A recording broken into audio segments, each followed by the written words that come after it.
টানা বৃষ্টিতে ভাসছে বাংলা। আসানসোলের বার্নপুর রিভার সাইড এলাকায় দামোদর নদের উপর নির্মিত তিনটি অস্থায়ী সেতু প্রবল জলের তোড়ে ভেসে গেল। সেতু ভেঙে যাওয়ায় প্রবল সমস্যার সম্মুখীন স্থানীয় বাসিন্দারা। সেই সেতুগুলি পশ্চিম বর্ধমান ও বাঁকুড়া জেলার মধ্যে গুরুত্বপূর্ণ সংযোগকারী ছিল। স্থানীয় সূত্রে খবর, নদীর তীব্র স্রোতে মঙ্গলবার রাত থেকে বুধবার সকালের মধ্যে তিনটি অস্থায়ী সেতু সম্পূর্ণরূপে ক্ষতিগ্রস্ত হয়েছে। প্রতি বছর বর্ষা এলেই একই ঘটনা ঘটে।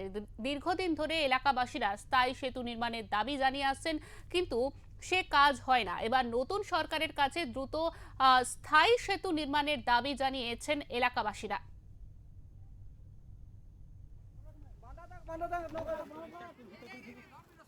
যাবাক না ঠিক আছে রশিদ ধরে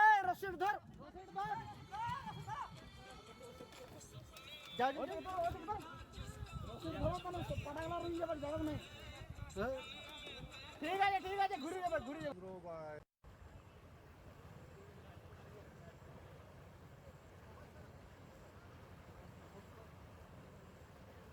কালকে রাত্রিবেলায় 2টোর সময় অপরকার ব্রিজটা এসে বোধহয় ভেঙে লেগেছিল, এটার মধ্যে সেই কারণে ভেঙেছে। মানে কি অসুবিধা হয়েছে?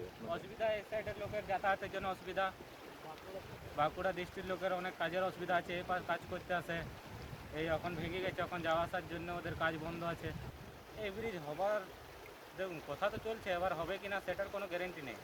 এমন বহুত পার্টি আছে, এসে পরে বলে ব্রিজ হয়ে যাবে, এমন করে ভোট নিয়ে চলে যায়, তারপর আর ব্রিজ হয় না।